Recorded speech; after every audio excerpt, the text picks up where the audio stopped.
¿Están listos? Bueno, ¿qué les parece si de pie leemos la palabra de Dios en Primera de Pedro capítulo 5, tanto el versículo 6 como el versículo 7? Son versículos que podemos leer de memoria. Descansen en paz todos ustedes, sí, en la paz de Dios, sí, no se vayan a ir tan rápido. Primera de Pedro capítulo 5, versículos 6 y 7. No sé por qué estos pasajes en estas épocas en particular han tomado como mucho mi atención, particularmente en esta época y particularmente en este tiempo, y pienso que Dios sabe todas las cosas. ¿Están listos? ¿Los leemos en voz alta? 1, 2, 3. Humillado bajo la poderosa mano para que Él los exalte.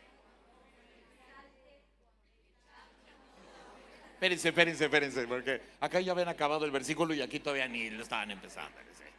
Póngase de acuerdo porque no es un rosario. Ok, listos. 1, 2, 3.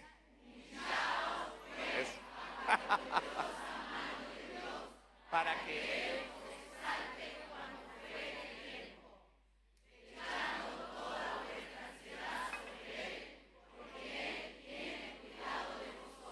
dale una ofrenda de palmas a Él. Muy bien. Ponga su mano en su corazón y dile a tu alma: no le estorbes. Ore conmigo en voz alta. Señor Jesús, abre mi oído para oír, mi corazón para percibir, mi espíritu para discernir, la fe para recibir. En el nombre de Jesús. Amén. Y de paso dile a la persona a tu lado: y tú tampoco me estorbes, por favor. Tome su lugar.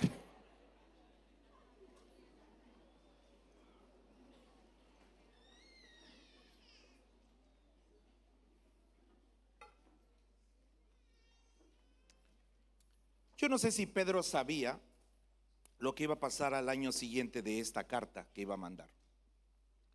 Pero cuando decide mandar esta carta a los expatriados, eso es lo que dice, esa es la palabra que se usa en el capítulo 1, versículo 1, a los expatriados, en parte tenía que ver con dos elementos que comenzaban a hacer ruido socialmente hablando.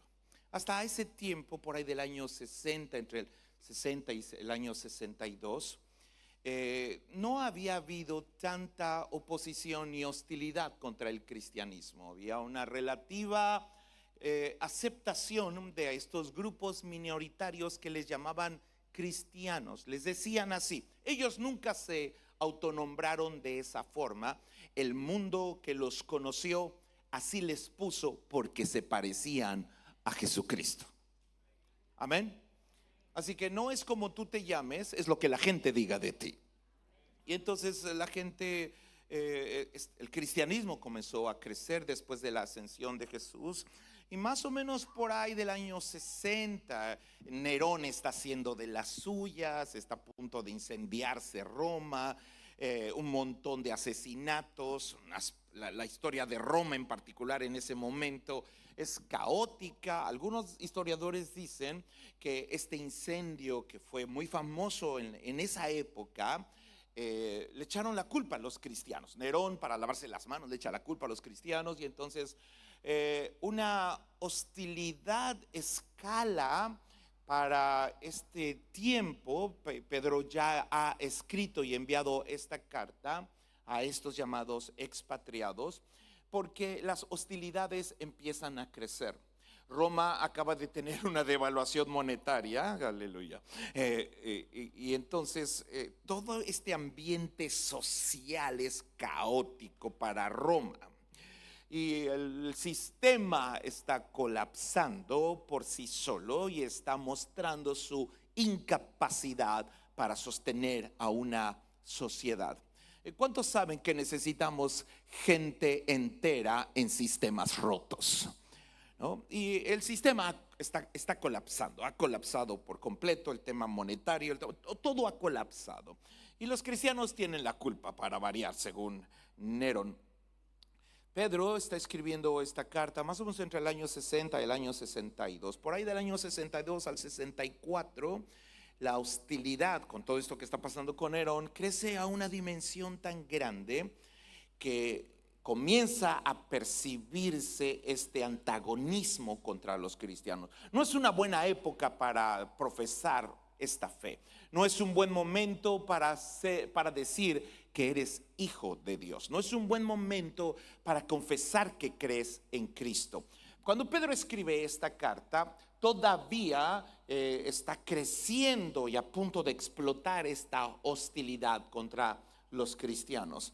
Algunos de ellos, de los que van a leer esta carta o van a escuchar la carta que Pedro leyó, el año que sigue van a ser colocados sobre maderos, van a ser llenos de aceite y van a servir de lumbreras que son quemadas vivas para alumbrar las noches de Nerón. Algunos de los que van a leer estas cartas el siguiente año van a ser envueltos en pieles de animales y van a ser arrojados ahí en estos coliseos para que perros que eran soltados los ataquen y los coman vivos. Algunos otros que han leído esta carta el año que sigue serán asesinados por los leones, y así podríamos contar la cantidad de maneras en las que estos cristianos están experimentando una hostilidad increíble. Bueno, en esta misma época, en este mismo momento, Marcos está terminando de escribir el primero de los evangelios. También es interesante porque eso nos deja saber que Dios puede hacer grandes historias en momentos difíciles.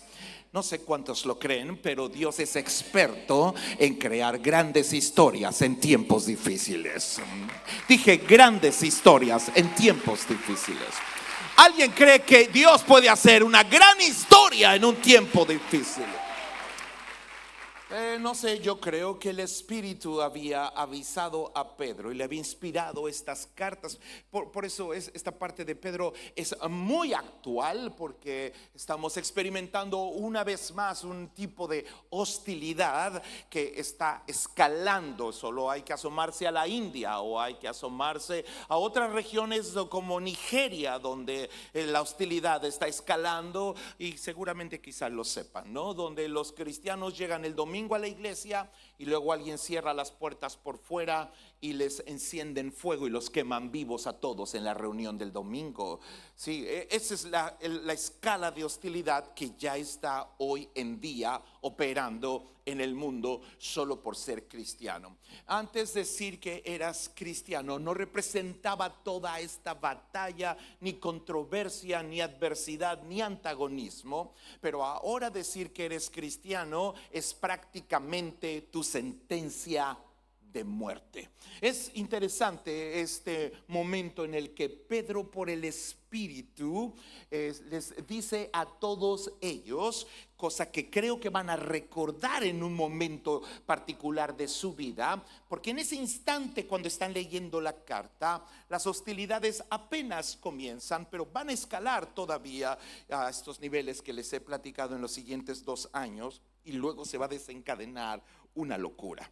En fin, Pedro les hace saber esto para poner una palabra en ellos y ellos sepan cómo enfrentar las adversidades y las situaciones más complejas y dramáticas que una familia podría vivir. Básicamente, en estos mismos años, una persona que se decía cristiano o una familia que se convertía a Jesucristo perdían un ser querido casi diario. ¿Entienden lo complicado de eso? Un día mataban a la esposa y el otro día mataban al hijo y al otro día mataban al padre. No era tan fácil ser cristiano en esa época. Gloria a Dios por este tiempo de oportunidad que le está.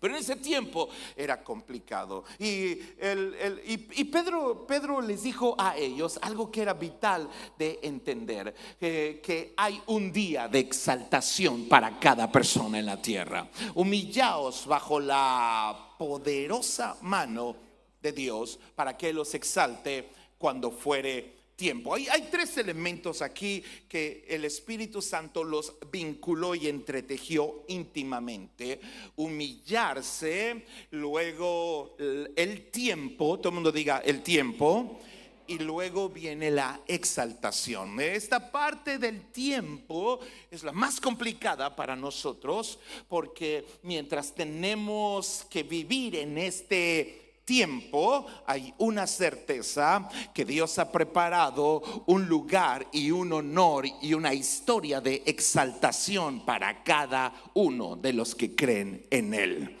Cuando digo esto, tengo que ir a la historia y recorrer a todos los que pudiera, serían demasiados, pero en darnos cuenta cómo Dios crea a una persona y simultáneamente ya tiene en la agenda el día de su exaltación.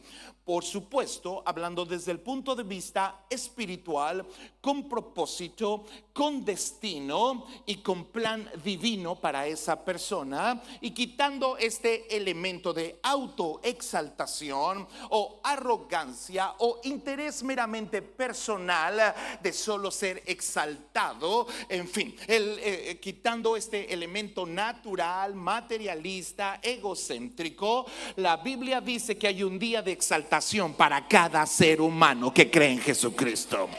Yo no sé si tú lo crees, pero hay un día de exaltación para cada persona sin excepción. Voy a probar mi punto ahora, porque la Biblia dice que de la humillación a la exaltación es solo cuestión de... Si Esther no sabía que el día de su exaltación estaba en una agenda. Ella solo nació, creció, y un día alguien puso sus ojos sobre ella, y un día Mardoqueo tuvo que ayudarla en esta situación en la que ella no sabe qué está haciendo ahí. No es su propósito ni era su plan personal encontrarse ahora entre un grupo de doncellas de las cuales un rey escogerá a una esposa. Ella nunca se imaginó que estaría en ese lugar, pero Mardoqueo, su tío, que es una representación en la escritura preciosa del Espíritu de Dios, del Espíritu Santo, le dice: tú no sabes si para esta hora Dios te ha puesto justo aquí en este lugar. Este detalle es importante porque nos hace saber un principio vital para los que les gusta escribir, o si no, si lo quieren tener ahí. Esta es una frase que a mi alma le ha hecho bien cuando la escribí. Tú entras en la vida cuando naces, entras en el reino cuando crees, pero entras en la historia cuando le sirves. Va de nuevo. Tú entras en la vida cuando naces, entras en el reino cuando crees, pero entras en la historia cuando sirves a Dios. Póngase de pie lo más rápido que pueda y dígaselo a 2 o 3 personas a ver si se lo aprendieron. Dile: tú entras.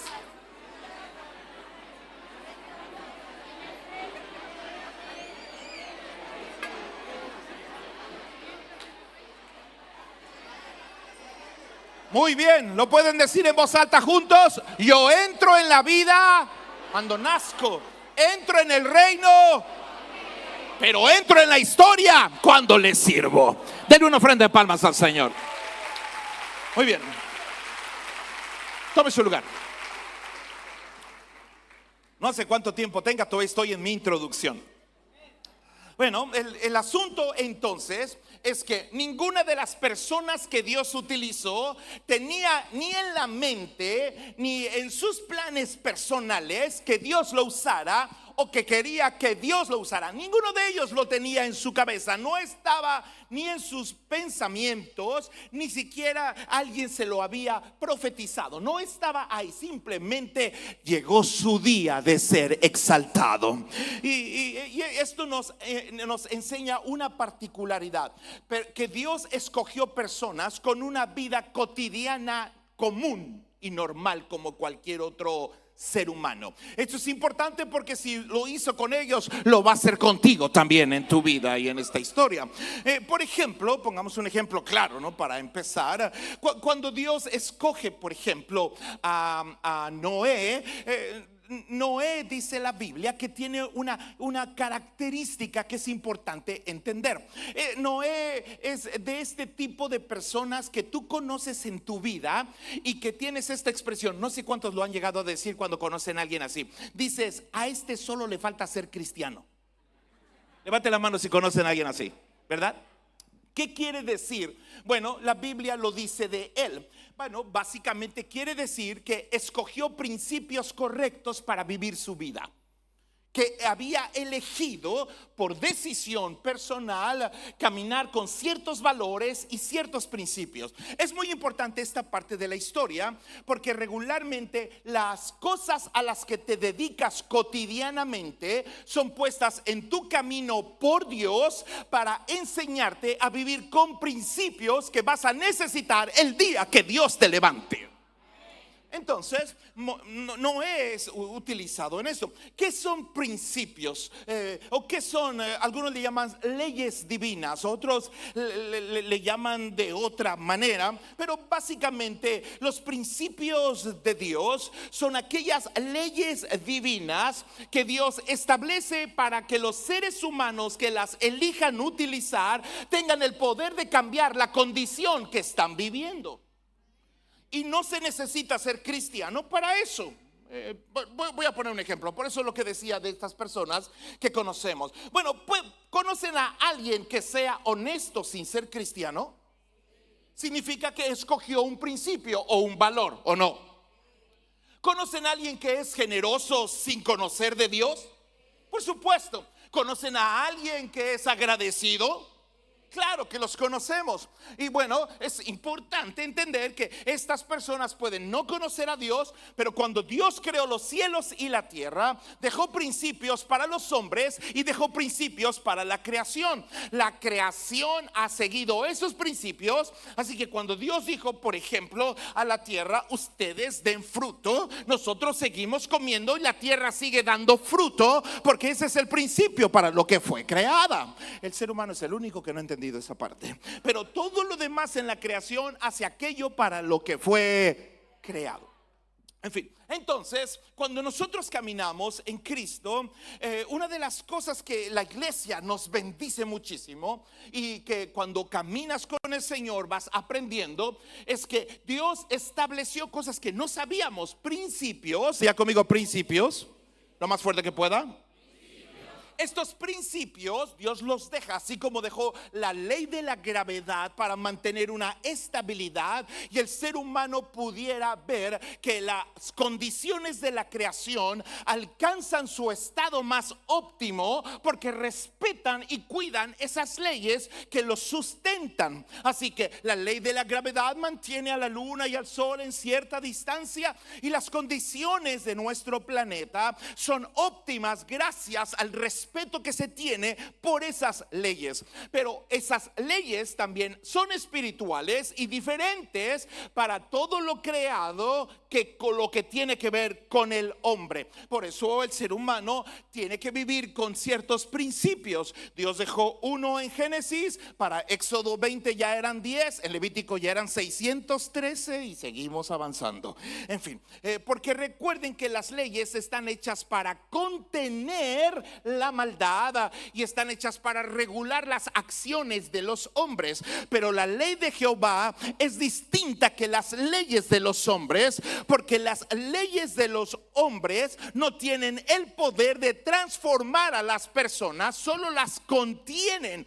Así que mientras la maldad y las acciones de una sociedad crecen, el ser humano necesita crear aceleradamente más leyes para poder contrarrestar todo esto. Bueno, hoy en día más o menos se imprimen, nacen, no sé si sabían este dato, si ya se los dije alguna vez, porque apenas vine hace 3 meses, ¿no? Pero ¿no saben cuántos libros nuevos salen a la venta al día? ¿Saben cuántos libros salen a la venta al año en el mundo? ¿Cuántos creen? ¿Cuántos libros nuevos creen que nacen por año? Sumen todos esos que acaban de pensar. 6,000 libros al día nuevos. 2 millones de libros por año en promedio son escritos en el planeta. ¿Cuántos problemas han logrado resolver esos 2 millones de libros? No mucho. Están escritos sobre todos los problemas de los seres humanos. Recuerden que el hombre es el único ser que se estudia a sí mismo. Así que hemos escrito libros sobre cualquier cantidad, porque la inteligencia le da al ser humano la capacidad de poder darse cuenta de los problemas que tiene, pero no le da la capacidad para resolverlos. Porque para algunas cosas Dios te dio inteligencia, pero para otras cosas lo necesitas a Él. Así que tenemos 2 millones de libros cada día, es el promedio actual de libros que se imprimen y que salen a la venta nuevos por año, pero los problemas siguen estando ahí. Y de hecho las tasas de suicidio, de drogadicción o de adicciones se están disparando en lugar de disminuir. Eso dice que las leyes de los hombres no tienen esa capacidad, pero la Biblia dice: la ley de Jehová es perfecta, porque la ley de Jehová no es para contener tus acciones, es para transformar tu naturaleza, porque dice la Biblia: convierte el alma de una persona. Eso lo hace muy eficiente. ¿Cuántos dicen amén a eso? Hay una gran diferencia entre la ley de Jehová y las leyes humanas. Así que las leyes divinas le sirven a un hombre. Dios las crea y las pone al alcance de la mano, entendimiento y conocimiento de aquellos que buscan a Dios, para que el hombre tenga la capacidad de poder cambiar sus condiciones. Así que una persona podría, por ejemplo, mejorar financieramente. Seguramente van a aprender principios, ¿no? Como recuerdo la historia de un chico que conocí en una de las congregaciones.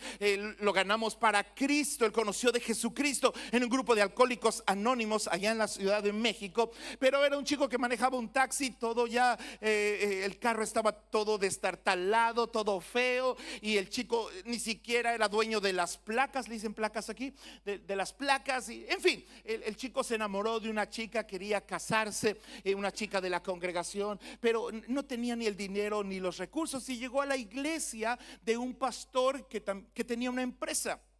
El pastor le hizo una pregunta y le dijo: ¿por qué traes ese carro? No es una pregunta despectiva ni con la idea de humillar a alguien. Era para saber si el chico se había o no acostumbrado a esa condición de vida. Así que el muchacho le dijo, como diciendo: pues ese es el carro que tengo. Y como no tenía estudios y como no tenía algunos otros elementos y vivía en una colonia complicada y su historia no era de mucha abundancia, él pensó que él no tenía derecho a prosperar. Pero los principios de Dios son para que cada ser humano pueda cambiar su condición de vida. En fin, entonces el hombre le dijo: te voy a enseñar. ¿Cuántas has ahorrado en tu vida? Él dijo: jamás he ahorrado en mi vida. ¿Has ofrendado algunas veces? Jamás. En fin, el chico necesitaba aprender. Su corazón tuvo la actitud correcta, y entonces el chico empezó a ahorrar y le traía una cantidad de dinero al pastor de esta congregación, y el pastor se lo guardaba, y el pastor empezó a enseñarle cómo ahorrar y luego cómo invertir. La última vez que yo conocí al chico, que lo volví a ver porque estaba en una congregación de este pastor que es amigo mío en México, ya era dueño de 2 carros nuevos, él solo, con todo y sus placas. Y yo dije: wow, entonces ¿cuál era el problema? El principio. Todo el mundo diga: los principios, lo más fuerte que pueda. Así que el problema no es tu pasado, ni el problema es tu presente, ni el problema es tu dinero, ni el problema es la cuenta de banco, ni el problema está en el mundo que te rodea. Si hay principios que sostienen la luna y el sol, hay principios para sostener tu propia vida y que tienen el poder de afectar la condición que estás viviendo actualmente. Hay principios para tener un mejor matrimonio, hay principios para tener una mejor relación entre padres e hijos, hay principios para cada necesidad que el ser humano tenga. Eso es lo que hace de la palabra de Dios el libro más poderoso que hay en el planeta Tierra. Bueno, estos principios los vemos, si lo piensan, en las historias de las personas que Dios escogió. Vemos como en el caso de de Esther, la obediencia hacia su tío Mardoqueo y la forma en la que aprende el poder de pedir consejos y de apoyarse en alguien y de no caminar solo. Y tenemos a un hombre que la Biblia llama justo, Noé, 500 años, y él no sabe que él ha sido escogido para el día de este gran derramamiento que vendrá sobre la tierra. Yo no lo sé, pero me emocionaría, porque cuando la Biblia dice que Cristo vendrá cuando los tiempos sean como los de Noé, significa que viene un derramamiento también sobre la tierra del Espíritu Santo y de Dios sobre el mundo. Bueno, ese es otro tema para otro día. Ahora tenemos personas, por ejemplo, como Jesús, por ejemplo, que trabajó por, no lo sé, no lo puedo decir con certeza, no existe el dato como tal, pero calculando temas culturales del pueblo de Israel, habrá trabajado unos 20 años de carpintero posiblemente. Mi pregunta es, ¿nació Jesús para ser carpintero? No, eso es cierto. Si no nació para ser carpintero, ¿por qué Dios lo hace ser carpintero por 20 años? ¿Ahora te estás entendiendo? ¿Están aquí? Humillaos pues bajo para que los exalte cuando fuere. Así que tenemos a Jesús que está caminando bajo ciertos principios, y tú notas los principios que lo regulan desde su infancia hasta la hora o el día de su manifestación y de su exaltación. Estos detalles son interesantes porque nos deja saber que si eres albañil o plomero o médico o abogado, que Dios está utilizando tus conocimientos naturales para tu preparación espiritual. Eso significa que no solamente los alimentos que tomamos en la iglesia como cursos o entrenamientos o discipulados no son de gran bendición, y entonces no tendemos a darle la importancia a las cosas comunes que haces, pero Dios escogió personas comunes con oficios comunes para hacer algo sobrenatural en la tierra, algo que saliera de lo normal, pero vio y observó personas que lo hacían. David cuidaba ovejas, en fin, citen la persona que quieran. Moisés cuidaba ovejas, en fin, José ayudaba a su padre en el negocio familiar, y así lo hizo por años hasta que ustedes vieron todo lo que sucedió. En fin, esta parte de los oficios es vital porque los oficios tienen sus propias resistencias, circunstancias, adversidades en las cuales un ser humano es entrenado. Así es como funciona.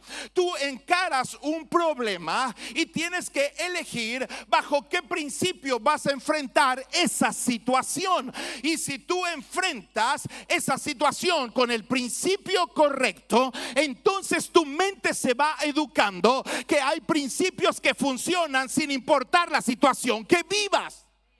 Entonces la gente se da cuenta que orar tiene poder bajo cualquier circunstancia, o alabar a Dios tiene poder.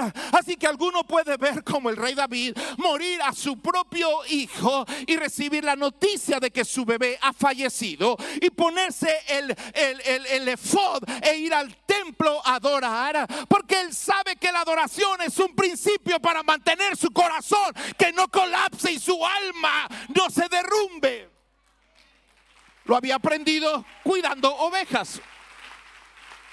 Diga conmigo, principios cambian condiciones. ¿Lo creen? El punto es, solo para terminar esta parte y ahora sí termino mi introducción, el punto es que los principios son para cambiar condiciones, pero no sustituyen las relaciones. Tomen eso en cuenta, porque esa es la razón por la cual las personas van a necesitar encarar a Dios un día cara a cara, no como Dios sino como juez justo. Y cuando digo juez no lo digo en el sentido de la maldad o la venganza, sino de la justicia divina que solo Dios puede tener, porque hay uno solo que es justo y su nombre es Dios. Y por eso, si es justo, puede ser juez. Y si no puede ser justo, no puede ser juez tan fácilmente. Entonces el hombre va a tener que encarar, porque hay gente que va a morir y va a decir: yo nunca hice nada malo, nunca maté a nadie, nunca le robé a nadie. Y cuando ellos mueran y abran sus ojos, sabrán que sus acciones no modificaron ni tuvieron que ver con si iba al cielo o al infierno, porque para entrar al reino de los cielos lo que se necesita es una relación con Jesucristo. Así que podemos encontrar personas que cuando mueran sientan que irán directo al cielo por sus buenas obras, y sabemos que la Escritura dice que eso no funciona así. Los principios son para que puedas lidiar con las condiciones naturales de tu existencia terrenal, pero no son los que definen tu destino eterno. Es creer en Jesucristo lo que define el destino de una persona. Así que el hombre necesita estos principios, y por eso es que tú y yo conocemos personas que lo siguen y tú dicen: wow, ¿cómo ha prosperado esta persona? Ni siquiera es cristiana, pero ha prosperado. Claro, porque sigue principios que tú todavía deberías estar aprendiendo a seguir. Amén. Bueno, entremos de lleno a la predicación. ¿Hasta qué horas tengo? ¿Aguantan unos minutos más? Muy bien, ahora, el problema es este. El problema de fondo es que ningún ser humano tiene la capacidad de prever todas las situaciones que encarará en su vida. Nadie lo sabemos.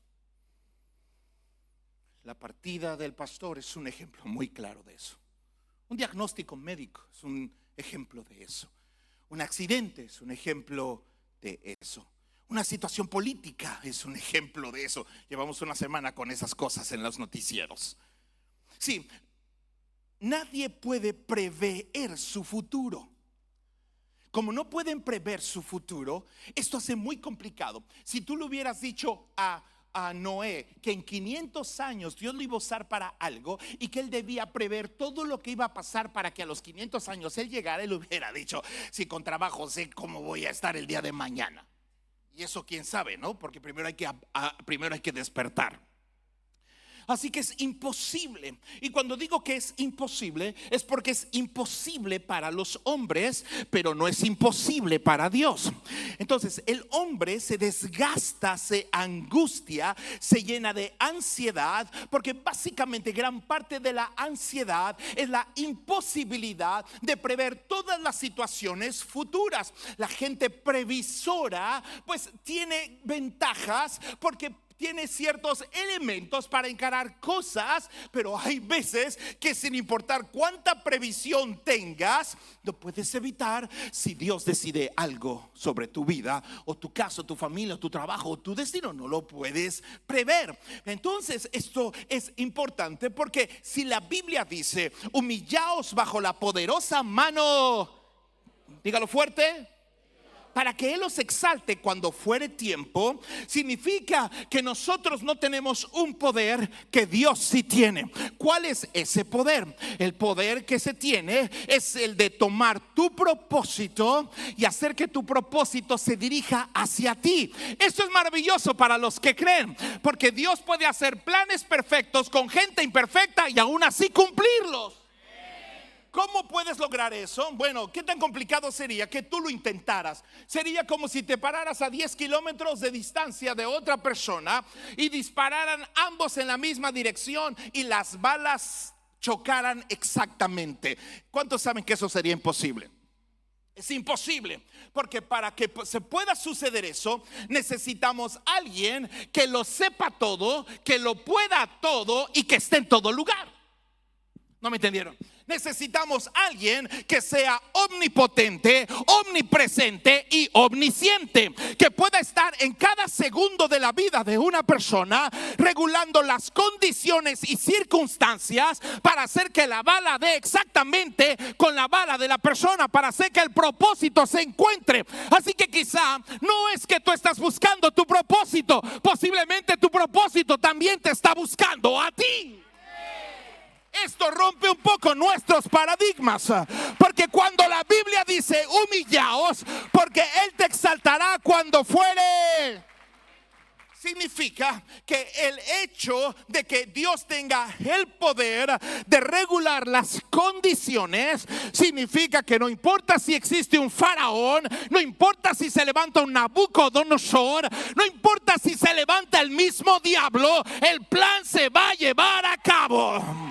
Y cuando eso suceda, lo que hace Dios es no decirte exactamente qué día será ni cómo será. Él solo dice: tú solo necesitas no estorbarme. Ya conmigo, no le estorbes. Otra vez, dile a la persona que está a tu lado: no le estorbes. Muy bien, entonces hablemos un poco de esta parte. Esta parte es poderosa, porque para hacer que un destino o propósito se encuentre con una persona, se necesita alguien que pueda tomar con una mano un extremo y con la otra el otro, que pueda regular el tiempo, que pueda regular y que pueda soportar las tormentas, que pueda soportar las condiciones más adversas y sin dejar de jalar el propósito hacia un lado y a la persona hacia el otro lado. Y aún puede ser que la persona huya por un momento o escape de situaciones. Oh, Moisés, ¿tú crees que estás escapando de Egipto? En realidad te estás acercando a tu propósito, porque tu propósito no te va a encontrar en Egipto, te va a encontrar en un desierto. Así que tengo que jalar tu vida de una situación, porque estoy haciendo que tu propósito y tú se encuentren un día. Para hacerlo se necesita tener todo el poder, todo el conocimiento y estar en todo lugar, y nuestro Dios lo tiene.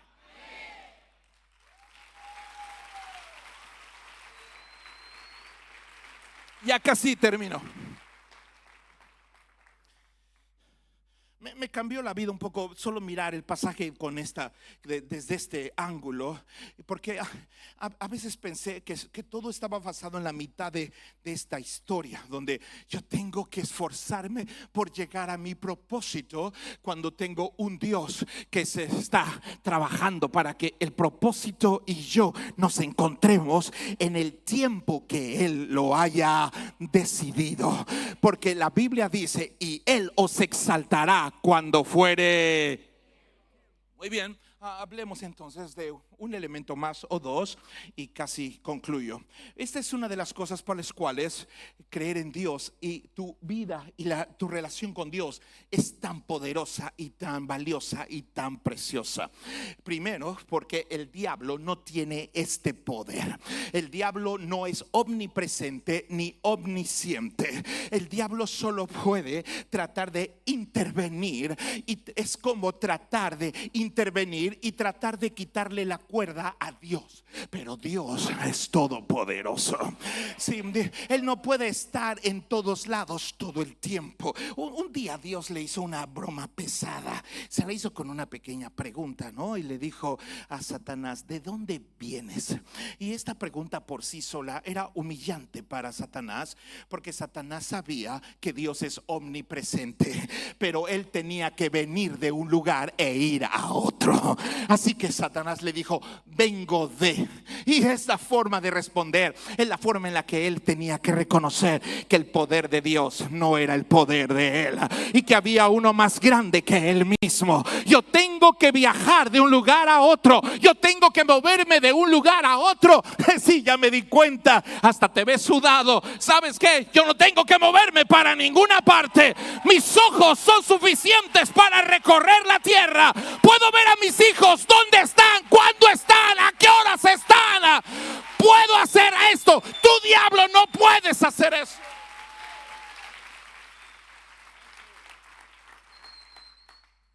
¿Será que por eso la gente que hace ocultismo y brujería nunca se ve feliz?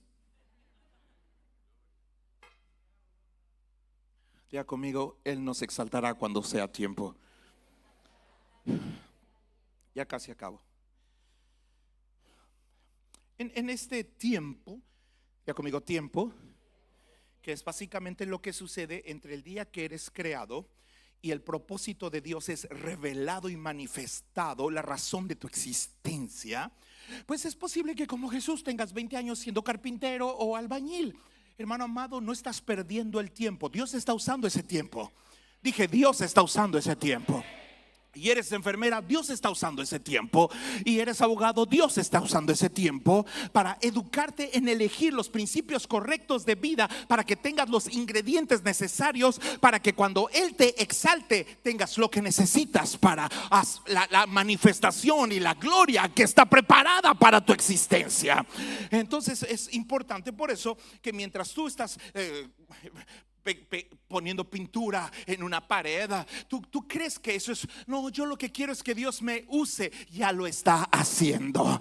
Oh, pero yo estoy reparando carros, pero mi anhelo es que Dios me llame. Ya te está llamando. Y mi anhelo es que Dios un día ya lo está haciendo, porque te está jalando a través de una práctica o un oficio natural para prepararte para algo. Así que debes llegar a tu trabajo pensando que ese trabajo también es plan de Dios para tu vida, y Dios lo va a usar para cosas específicas, y la razón por la que está. Y cuando no estés o ya hayas cumplido ese tiempo, te van a correr. Y entonces vas a decir, ok, Dios, significa que mi materia aquí ya terminó. Pero recuerda esto: ¿por qué razón es por la que vivimos con esta confianza y con esta fe?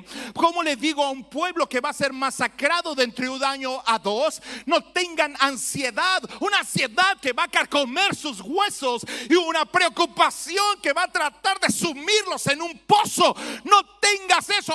Una sola cosa haz: asegúrate de no estorbarle a Dios, y vas a llegar a donde tengas que llegar.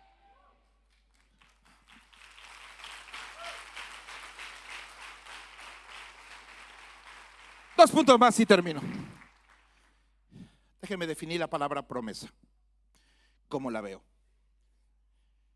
Entre el en esto que el hombre en su cronos llama eso, tiempo que puede medir en días, meses y años, su incapacidad de ver cómo Dios está jalando su propósito, y su propósito te está buscando a ti. Lo sabemos porque Deuteronomio dice que la obediencia hace que la bendición te busque a ti, para que tú no tengas que buscarla a ella. ¿Están aquí? ¿No? Y la escritura dice: estas bendiciones te alcanzarán. ¿Cuántos lo creen?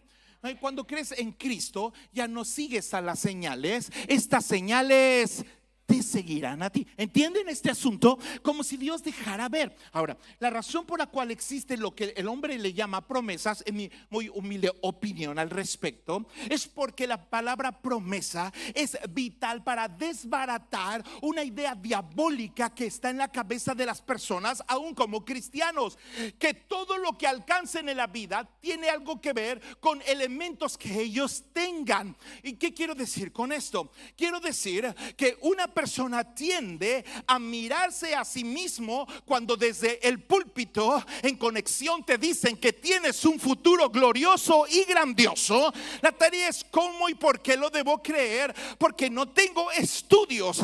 Así que Dios hizo algo maravilloso: prometer. Diga conmigo: prometer, lo más fuerte que pueda. Porque las promesas se saltan a los requisitos naturales que el ser humano cree que son vitales para alcanzar su destino.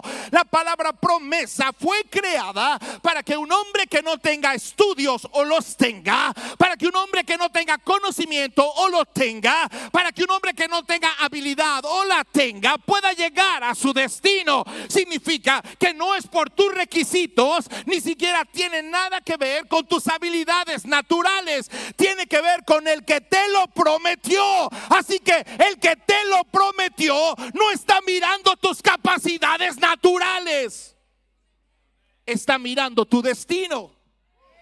Entonces nunca voltees a ver tus capacidades naturales, porque tus capacidades naturales no son tomadas en cuenta en él. ¿Me entendieron? O sea, no porque seas bueno en oratoria vas a ser predicador. ¿Están aquí? Hay grandes predicadores que se levantaron para mover el cielo y la tierra y no sabían leer ni escribir. Por eso Pedro está escribiendo sobre esto. Porque Pedro está pastoreando la iglesia más grande del mundo, con todas sus condiciones y situaciones, inclusive con sus defectos, hasta haber negado a Jesús. Tiene un doctorado en fallarle a Dios, el hombre. Y aún así, mirarse un día pastoreando la iglesia más grande del mundo solo te hace saber algo: que no es por lo que tú tienes, es por lo que Él tiene. Y no es por lo que tú eres, es por lo que Él es. Y cuando Dios promete algo, significa: estoy dispuesto y tengo la capacidad de brincarme todas tus incapacidades y tus capacidades. Ni tus incapacidades te estorban, ni tus capacidades te acercan. Es mi promesa de que yo te voy a llevar hasta donde sea que tú hayas decidido estar.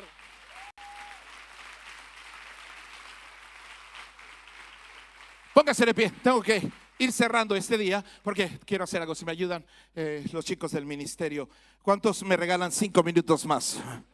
Una vez más, ¿cuántos me dan 5 minutos más? Bueno, ¿recuerdan el versículo de memoria?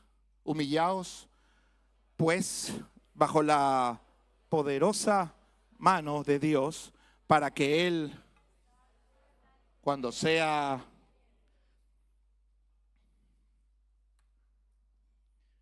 ya conmigo, humillaos. Otra vez.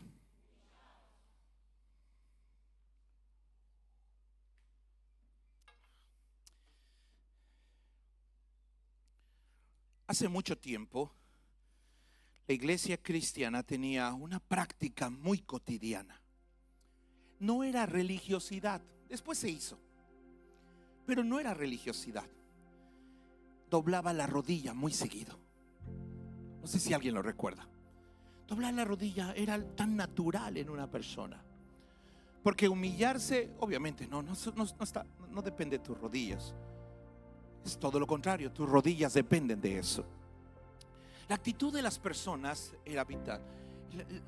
La palabra humillaos, podríamos hablar de ella por mucho mucho tiempo, pero tiene que ver con tu voluntad y tiene que ver con la voluntad de Dios. Recuerden que en un huerto, en un lugar llamado Edén, un hombre llamado Adán decidió poner su voluntad por encima de la de Dios. Y en otro huerto llamado Getsemaní, el segundo Adán puso su voluntad debajo de la de Dios. Humillaos pues bajo la poderosa mano. Así que Jesús tiene que ir a colocar: no se haga mi voluntad, sino la tuya. ¿Por qué es tan importante que se haga la tuya? Porque yo no tengo el poder de tomar mi destino y jalarlo hacia mí. Tengo el poder de vivir bajo los principios que me enseñas e ir enfrentando cada condición, prosperar, florecer, tener un mejor matrimonio, poder emprender, poder crecer, poder tener mejores hijos, poder tener una mejor familia. Todos estos principios los he tomado de ti. Pero ¿qué será de mi futuro? Yo no puedo estirar mi mano y jalarla. Así que, como no lo pienso hacer, mejor voy a doblar mi rodilla delante de ti y voy a decir: humillaos pues bajo la poderosa mano de Dios, para que Él os exalte cuando fuere tiempo. Ahora, 2 palabras aquí con las que tengo que lidiar y termino. Y bueno, hay un poco más, pero creo que es más que suficiente por esta noche. La palabra humillaos y la palabra ansiedad. Pedro conectó estas palabras. Voy a decir algo un poco riesgoso y un poco duro. Quizá el incremento de tu estrés no es aumento de problemas, es falta de humildad. ¿Entendieron? Quizá la ansiedad crece porque tú estás tratando de controlar tu futuro cuando alguien ya estuvo en tu futuro. Quizá le estás estorbando a Dios. Y quizá la pregunta para esta noche, para llevarte a tu casa, es una pregunta que me hago todos los días. Es muy complicada porque me doy cuenta que cada rato me meto en problemas solito. Señor, ¿cómo podría estarte estorbando? Así que la mejor manera de eliminar todo, si es que no puedes ver, porque no todo el mundo podemos ver nuestros defectos, es humillarte pues bajo la poderosa mano de Dios. Ahora, síganme con un momento. Quien escribe estas palabras está contando su testimonio personal, pero no solo está hablando de él como Pedro, contando su experiencia personal para ayudarle a un grupo de cristianos que van a encarar, en el caso de esa historia, no digo que así vaya a ser, pero la hostilidad contra la fe cristiana va a crecer. Eso es un hecho, pero eso no significa que el diablo tenga poder. Ya lo descubrimos. Nada puede hacer que el propósito de Dios se deje de cumplir. La iglesia va a ser poderosa, gloriosa, sin mancha, sin arruga, victoriosa, más que vencedora. Eso es una realidad porque nos fue dado como promesa. Lea conmigo, promesa. Así que no tiene que ver con tus oficios, ni conocimientos, ni estudios. Tiene que ver con que el que lo prometió es poderoso para cumplir esa palabra en tu vida. Lo único que tienes que hacer es tomar esos principios y vivir debajo de ellos. Y para eso existe en parte el cuerpo de Cristo en la iglesia, donde llegas, te sientas y alguien te enseña. Estos son los principios que necesitas para cambiar esta condición de tu existencia. Cuando Pedro dijo humillaos, estaba tratando de utilizar su propia historia, pero estaba hablando de alguien, y eso es lo que importa para nosotros. Y cuando digo eso es porque muchas personas tienden a decir esta expresión: es que usted no ha pasado o vivido lo que yo estoy viviendo. ¿Están aquí? Sí. Pedro puede tener su propia historia, y alguien podría decirle a Pedro: bueno, Pedro, pero es que tú no estás pasando por lo que yo estoy pasando. Pero Pedro no está hablando de su experiencia, está hablando de alguien que nunca se ha humillado ante nadie. Míreme, es importante esta parte porque está hablando de uno que no ha tenido que humillarse ante nadie. Significa que no hay nadie más grande que él. Y si no hay nadie más grande que él, entonces significa que lo que está debajo de él debe humillarse ante él. Toda rodilla se doblará y toda lengua confesará que él es Dios en la tierra. Tarde o temprano sucederá. Hayano no creído en él, porque el que no tenga la necesidad, Dios, de humillarse, el que creamos en Dios que nunca ha tenido que agachar la cabeza, no me refiero al ministerio de Cristo en la tierra. Él se humilló a sí mismo, pero dice la escritura: humillaos pues bajo la poderosa mano de Dios. Porque Dios no ha tenido que humillarse significa que todavía no hay algo que lo ponga nervioso. ¿Están aquí? Y cuando la Biblia dice echad toda vuestra ansiedad, no dice las ciertas ansiedades puedo lidiar con ellas, pero para otras tengo, oye, ya no me alcanza, o necesitas otro tipo de cosa. No, él dice tú puedes echar toda tu ansiedad sobre mí, porque hay una sola cosa que te he dicho: yo tengo con una mano agarrado tu destino y con la otra te tengo agarrado a ti. Y la historia es esta: tú agárrate de mí y yo voy a juntar las dos cosas en tu historia. ¿Cómo lo voy a hacer? No lo sabes, no lo entiendes, pero es Dios el que lo hace en tu vida.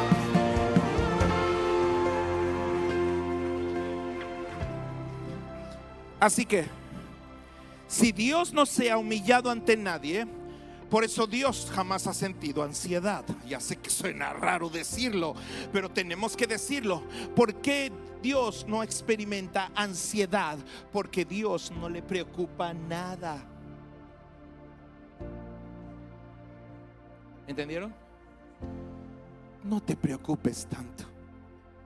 Humillaos pues bajo la poderosa mano, porque Él sabe que tu día está en la agenda. Así que lo que tengas que hacer en este tiempo, hazlo. Los principios que tengas que agarrar, agárralos todos. Pero una sola cosa es: no juegues ni intentes ser Dios. No trates de agarrar tu futuro por ti y traerlo a ti. Es imposible para ti. Alguien ya lo agarró por ti. Así que si Dios no siente ansiedad, nada lo pone nervioso, significa que puede cuidar de todos y de todo. Dije, puede cuidar de todos. Dije, puede cuidar de todos. Dije, puede cuidar de todos. ¿Qué necesitamos hacer? ¿Cuál es nuestra arma más poderosa? Humillaos, pues. ¿Por qué no doblas tu rodilla donde sea que estás por un momento? ¿Por qué no tomamos esta gran oportunidad y solamente hacemos una acción en conexión? Y le decimos: Dios, aquí dejo mi ansiedad. Yo sé que la consejería me va a ayudar. Yo sé, aquí está. Yo sé lo que tú eres capaz de hacer en mi vida.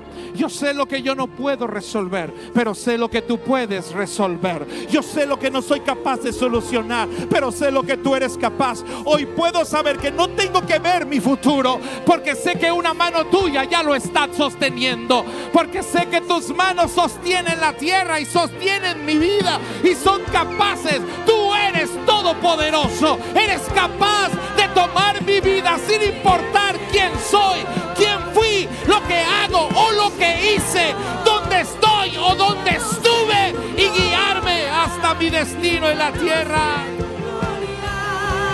Trae aquí el cielo, trae aquí el cielo, inúndanos de tu gloria, inúndanos de tu gloria.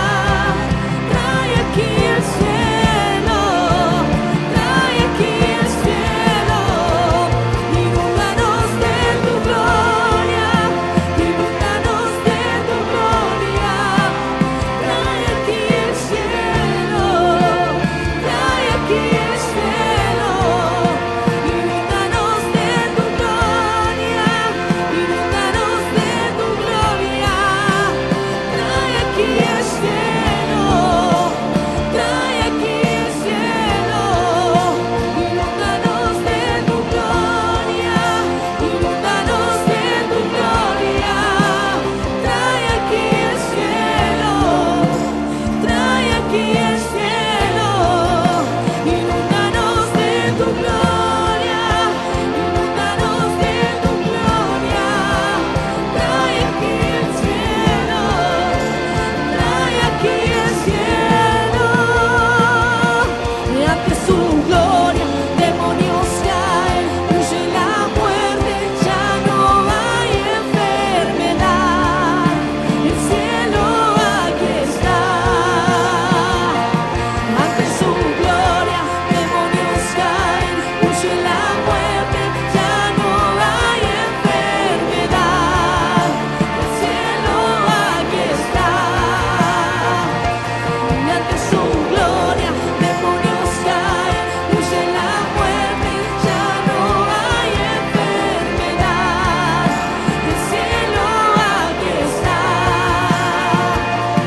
Ante su gloria, demonios caen, huye la muerte, ya no hay enfermedad. El cielo aquí está. Así donde estás en tu lugar, escucha el sonido de mi voz por un momento. Esa es tu mayor y más poderosa posición. Es tu más grande herramienta. Y humillaos bajo la poderosa mano de Jehová. En la agenda ya está el día señalado. En la agenda ya está el día y la hora de tu propia existencia. Te lo he prometido para que no dependiera de ti, para que dependiera de mí. Así que elimina la resistencia esta noche. Humillaos, desbarata tu resistencia. Deja de ser reactivo. Deja de solo. Baja la guardia por completo una vez en tu vida. una guardia que has querido levantar para tratar de autodefenderte. Porque cuando lidias con tus enemigos, porque cuando lidias con tus batallas, tienes a Dios a tu lado. Pero cuando tratas con Dios, no tienes a nadie a tu lado que te respalde. Y no lo tienes porque no lo hay. No uses tus argumentos para tratar de justificarte. No uses tu historia o tu pasado para tratar de razonar lógicamente por qué lo estás haciendo. Humillaos bajo la poderosa mano de Jehová, y Él os exaltará cuando sea tiempo. No corras, no conviertas la visión de Dios en ambición personal. Entras en la vida cuando naces, en el reino cuando crees, y en la historia cuando dejas que te use y le sirves en donde sea que hoy has sido puesto por Él. Ahí estás siendo preparado para el día y la hora que te correspondan. Así como estamos de rodillas, qué mejor manera de que si es de que quizá no habías tenido nunca la oportunidad de estar en una iglesia, pero hoy Dios te trajo esta noche, y al traerte no te trajo para condenarte, ni para poner una lista de requisitos interminables e incapaces de cumplir. Se llama gracia, que alguien te tome a ti con una mano, tome tu destino por el otro y asegure que llegues a ese lugar a pesar de ti mismo. Por eso necesitamos a alguien que tuviera el poder de ligar, de reconectar el cielo, de reconectar a Dios con tu vida. Y ese se llama Jesucristo. Vino a la tierra, su tarea era una sola cosa: humillarse, dice la Biblia, y hacerse siervo, para poder, dice la Escritura, como parte de su propósito divino, hacer que tuvieras esta capacidad de volver a encontrarte con Dios y la ansiedad desaparezca, la preocupación extrema sea desbaratada en el nombre de Jesús. Y este es el día y la hora, donde sea que estés, de rodillas, sentado o de pie, junto con los que estamos aquí, déjame guiarte en esta oración. Dile: Señor Jesús, en este día quiero conocerte. Yo sé que tú ya me conoces. Conoces mi vida desde que empezó, y sé que me amas. Aquí estoy, rindiéndome ante ti y rindiéndote mi vida completa. Perdona mis pecados, lava mi maldad y recíbeme como tu hijo desde ahora y para siempre. No me sueltes jamás, y no permitas que me suelte bajo ningún motivo, que resista agarrado de tu mano hasta el día que tú y yo nos encontremos cara a cara, en el nombre de Jesús. Si esta noche has hecho esta oración, donde sea que estés, levanta la mano, déjame verte, por favor. Si has hecho esta oración por primera vez, levanta la mano. Si es la primera vez que has hecho esta oración para recibir a Cristo en tu vida, ustedes los que tienen la mano levantada, si es la primera vez que han hecho esta oración, póngase de pie un momento, por favor. Donde sea que estén ustedes, póngase de pie. Me gustaría estrechar su mano en este momento. Vengan, salgan a algún pasillo y vengan. Me gustaría saludarles. Sé que hay un equipo de ministros aquí, pero hoy es un día de salvación para su vida.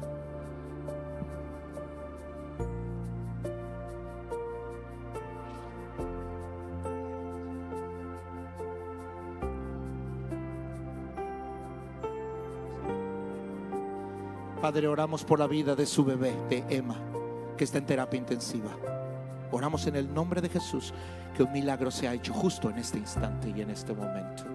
Los ministros de casa saben qué hacer. En el nombre de Jesús oramos y creemos en ti. Extienda sus manos, déjame saludarte. ¿Cómo te llamas? Padre, gracias por la vida de Megan.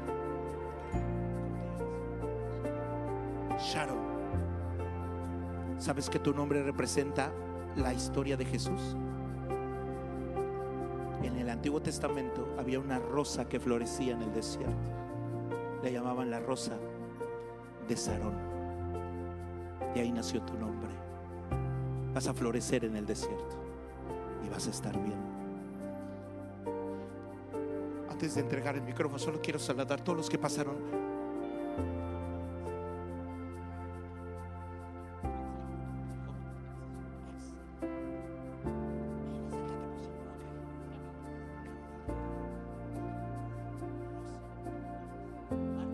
Un montón de jóvenes. ¿Cuántos pueden dar al Señor gracias por...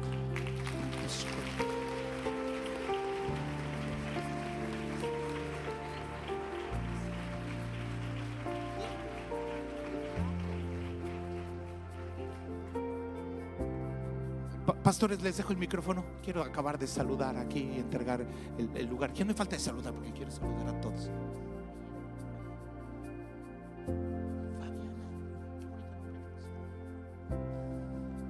No, quiero entregar el micrófono para que cierren mientras yo saludo.